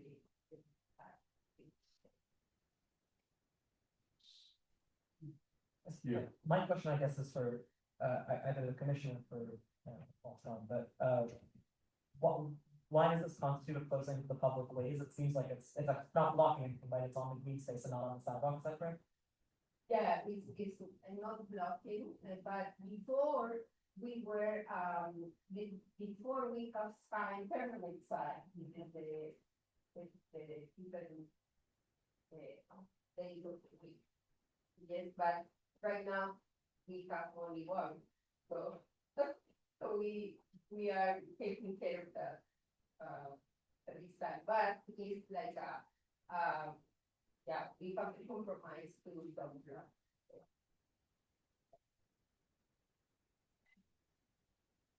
I think that the question came up because, it was referred to us as to whether it needed to be approved, by the commission according to the policy that, the council had about, sidewalk closures and whether in, so maybe that I raised the question, and I think that it would be a reasonable conclusion for the committee to say that, we recommended with recognition that, it does not involve a sidewalk closure because, the tents, and signs will not be on the sidewalk, will not impede use of the sidewalk.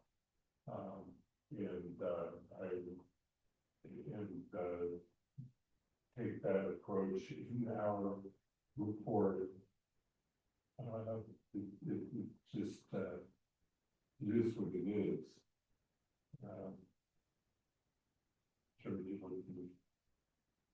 I'm not sure if this agrees with the question, this is George speaking, but, just from a point of view of the commission. In the future, would this come back to us again, even though it's not involving closure of sidewalk? Why is it before us? For us, because of the request from the town manager. Okay. I'm just not- But isn't it the use of the public way? The public way, right? Thank you, appreciate it, I have no concerns about your project, that you're new, so we have. My question is, I think what Kim was just gonna ask is this about the use of the public way to erect tents and have kind of an event on the public property, more so than the sidewalk? That was the only thing I just wanted to clarify, because I could imagine where there's different scenarios where people wanna use the public way for something and then figure out if this is something that we need to do for whether the town managers want to that. So think Cantor Park. You know, like if someone wants to have a tent event on Cantor Park, someone review that and have authority over that, what that about. So it's not a question for you. But I'm looking over, I don't know if there's room, but.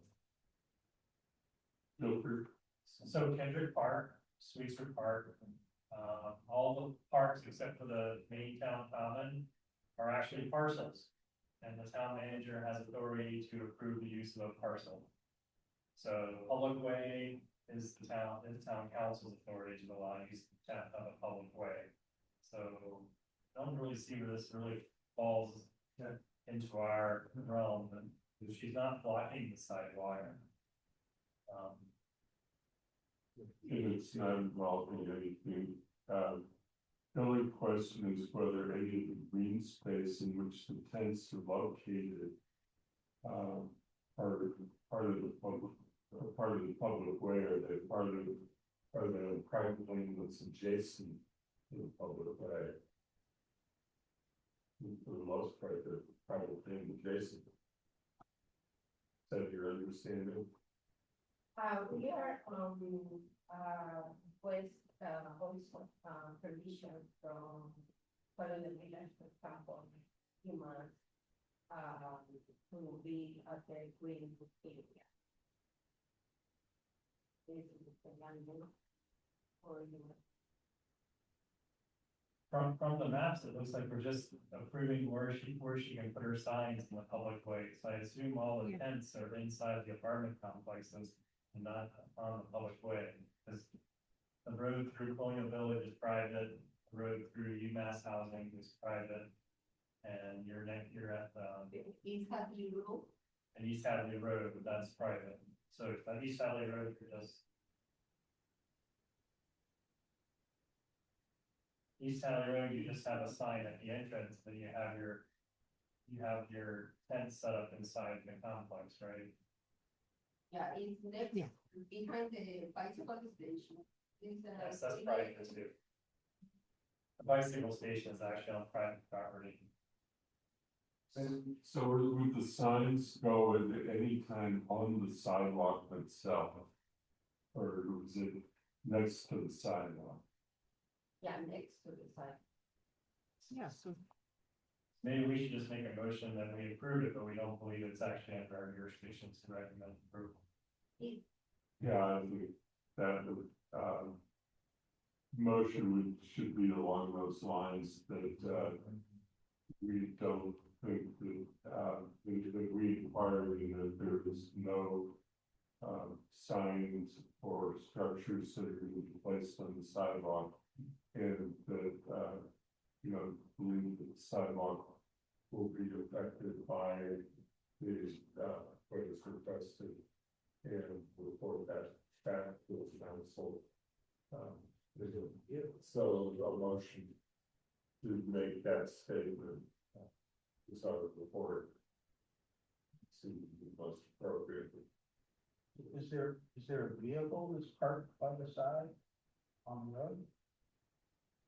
There is a vehicle that, the top, By the signs or in the area off the street? is in the area, in the parking lot. Yeah. Okay, thank you. So I'm prepared to make a motion if that's appropriate, that Yes, go ahead. approve this request from town manager with the stipulation that we think this actually does not fall within our review. I second. And that was Lucia. Appreciate second with the first. Okay, any further discussion?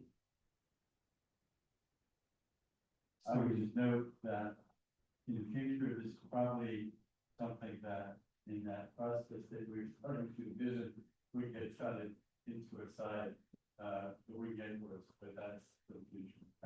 I just say, thank you for what you do.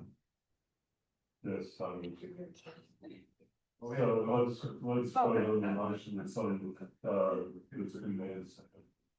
Everybody in favor, please, raise hands. This one's unanimous, so it's 8-0. So, we will make that recommendation to the council, and, if the council is hearing anything, they'll let you know. It may end up going on this consent agenda, which means that there will be no discussion, but, you have to check with the council president on that. But you'll send along to the council with recommendation that, is done, and not thinking because it was an issue that, it's in the version of this committee, but wouldn't love that. So thank you very much, I appreciate it. Thank you very much. Thank you. We are waiting to buy it, look, but, the way might be. Yeah, because when people is selling things, helping others, in conflict, there's. Thank you. So, we in the future meeting, I wanted to know the minutes were not provided, so the minutes are not released on this meeting, or you have to postpone them to the next meeting. What are your thoughts about having the next meeting be virtual Zoom meeting? Because I think what I would do is postpone the discussion of the date and time until we have that, try and make that decision today. And then, ask Catherine's back that she told us to the date and time of the meeting, but the answers to in person or virtual will help with that. Will affect the responses to that poll. So let's just try to focus on the question of whether we should continue to meet in person. I think it makes sense to make a look, but to watch deliberations. So Zoom meeting.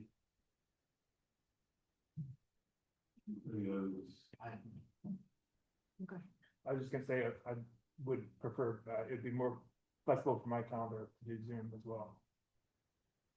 Yep. I'm in way too many Zoom meetings. I much prefer in person. But of course I can do a Zoom meeting, but I think the stage we're at right now, we could do a few Zoom meetings to get ourselves organized, but eventually when we start inviting people to come talk to us, it'll have to be a hybrid meeting at that point where there's people here to see the people who are presenting to us or talking to us. So I think we could do like the next few as Zoom just to get going. Whatever time. It's time.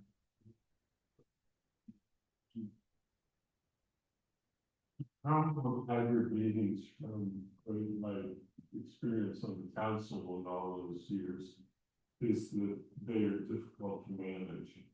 And you really have to have somebody with the technical expertise to handle that kind of a meeting. So we ought to be very cautious about making the conclusion that virtual is going to be possible. But focusing as we did on the next meeting, is there any objection from anybody to having the next meeting as being a virtual meeting to see how that works for us? Yeah, I'm okay with either Zoom or in person. The time is more important of a consideration for me, the time of the meeting. I would also just discourage the hybrid, it's complex. Maybe if there's a giant issue where we can anticipate a lot of public participation, maybe we can make a special meeting that's in person for that, but I think many people are at doing Zooms, and it does offer some flexibility for people to present information and share, see it all in one place. This room, soft, the acoustics, and accessing visual information. I think in person discourages some attendance, so I can be flexible with type, but I'm more concerned with time. In a time we'll I think have been as doing a poll. So if you wanted to put something in the minutes, go ahead and say it now. What's your preferences? Yeah, again, this is Jeff. I think polling on the date is fine, but I think in terms of time, I think we should have a discussion on it. My preference would be date time before time.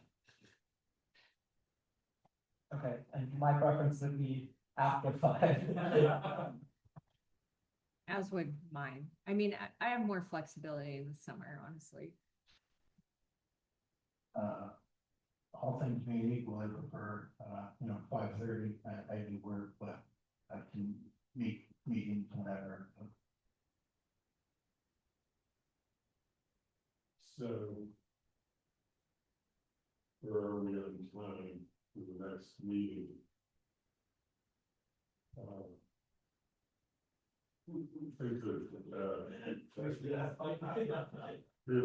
The one person made a strong preference for daytime, and one person said no for daytime, during work hours. What about a compromise like 4? Could that work for you, or is that not a possibility? It's, It could, I mean, it's strongly unpreferable for me. yeah, If we know far enough in advance. I guess if we, I probably, my hope would be that if we do meet during the daytime, that it would be made known far enough in advance that I could, like, supervisor and plan around the whole, but, I mean, if it's once a month, I don't. Okay.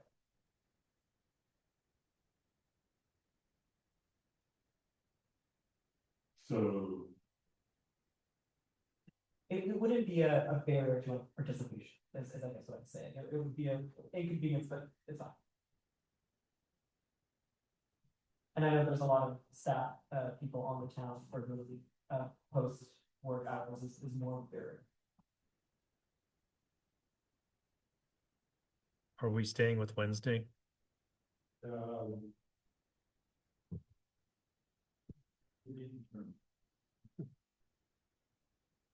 thought it would be to do it as late in the afternoon as possible. For sure, and,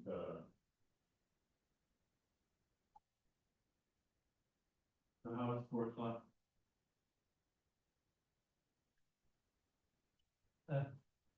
If, yeah, I'm willing to vote yes for that.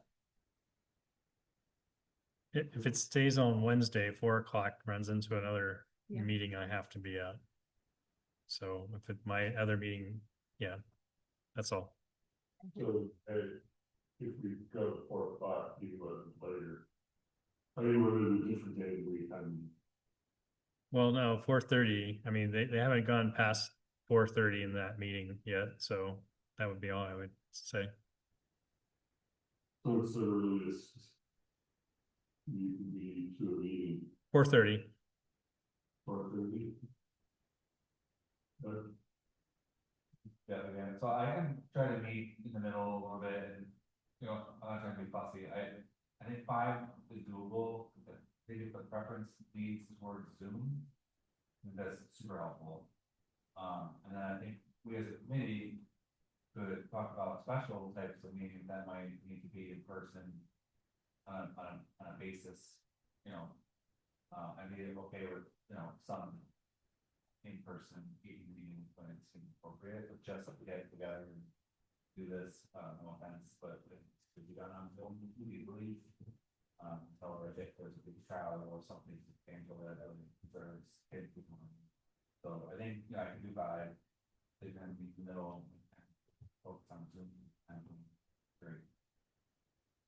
There's actually one more factor for whether to meet during the daytime, during the evenings is, if we're expecting people to be coming in, we also want to have some amount of, I think, the meeting be at a time when people who do work 9 to 5, which actually, I don't know if it's the majority of the time or not, but, that they would also, so I think, you know, a 4 or 5 where there's sort of a tail end of at least an hour outside of normal work time, I think would be good, I think would be feasible for both a lot of people on the council and one, members. I'm flexible, 5 o'clock is fine.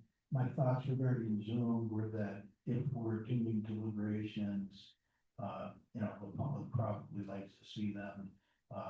We are early on and communication is enhanced by being present together, I think. So I would be fine with an in-person meeting for the subsequent meeting.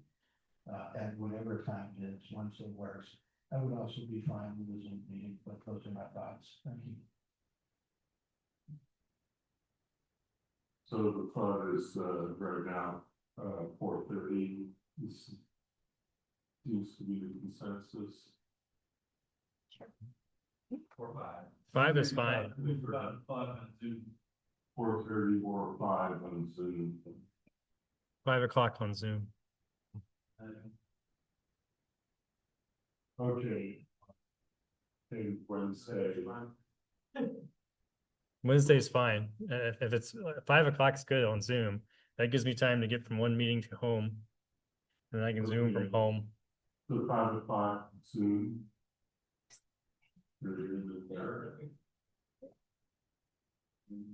Wednesday, so.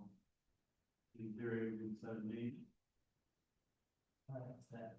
that's June 17th, Wednesday. Well, I will be, well, actually, we'll meet on Zoom. I'll be. Sorry, I'll be out of the country during that time, but I do believe I'll be able to make that meeting on. Well, do we want to have a remote meeting where you are? Say it one more time. Do we want to have a remote meeting where you are? No. I mean, one thing I thought, maybe the date, if we have the ability to do a polling date, might be helpful at, on 17th in particular, I know the planning board is meeting. Yeah. And that meeting's until 6:30, so it's potentially manageable, but I do need to assess dates a little bit more closely. Right. So let's do the poll of the actual date. Anything else that people want to raise today, otherwise, you ready to adjourn? Motion to adjourn. Maybe second. Second. That's second. Third. All right. Everybody in favor? Aye. Thank you. Unanimous. Can I ask you a quick question? Thank you. The,